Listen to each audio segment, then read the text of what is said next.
ለጤናማ የፍቅር ግንኙነት ከዛ ከፍ ሲል ደግሞ በሐሴት ለተሞላ የትዳር ህይወት እነኚህ 4 ነጥቦች እጅግ በጣም የራሳቸውን የሆነ ሚና ይጫወታሉ ማለት ነው።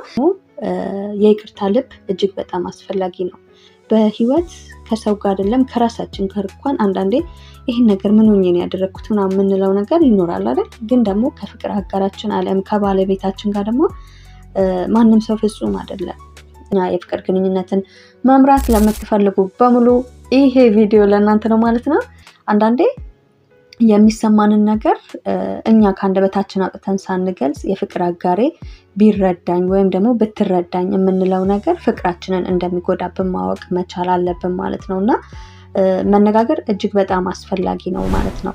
የሚሰማንን ነገር ሳንደብቅ በግልጽ አለ አይደለ በትህትና ለፍቅረኛችን ወይም ደግሞ ለባለቤታችን የተሰማንን ነገር መንገር እጅግ በጣም መልካም ነው። ሆነ የሀሳብ ልውውጥ ቢኖረን እጅግ በጣም ለትዳራችን አሊያም ለፍቅር ግንኙነታችን የራሱን የሆነ ሚና ይጫወታል ማለት ነው። በአንድም በሌላ መንገድ ፍቅራችንን የሚፈታተኑ ብዙ ነገሮች ሊኖሩ ይችላሉ እና ትዕግስተኛ ሆነን ያንን ነገር ለማለፍ ብንሞክር እጅግ በጣም አስፈላጊ ነው ማለት ነው። እና እነኚህ ነገሮች ለፍቅራችን የራሳቸውን የሆነ ሚና ይጫወታሉ ማለት ነው። እና ክበር ለዛ ነገር የራሴን የሆነ እይታ የራሴን የሆነ አመለካከት መግለጽ መቻል አለብኝ ማለት ነው። አንዳንዴ ከፍቅር አጋራችን ጋር የሚመጡ ነገሮች በሙሉ ያስደስቱናል ማለት አይደለም እና የሆነ ያን ያልተመቸንን ነገር በማመናጨቅ ወይም ደግሞ የሆነ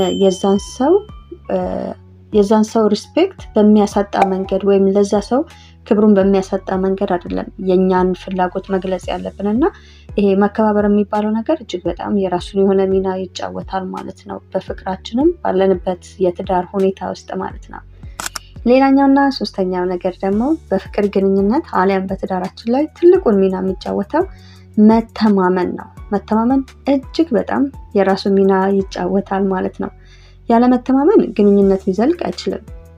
ግንኙነት አሊያም በትዳር ውስጥ ሰዎች በተለያየ መንገድ አንዳንዴ እምነታቸውን በሚያጎሉበት ሰዓት ያንን የፍቅር አጋራችንን ይቅርታ ካልነው በኋላ እንኳን የመጀመሪያውን አይነት እምነት ለማግኘት እጅግ በጣም ይከብደናልና ይሄ መተማመን የሚባለውም ነገር የራሱን የሆነ ሚና በፍቅር ግንኙነታችን አሊያም በትዳራችን ላይ ትልቅ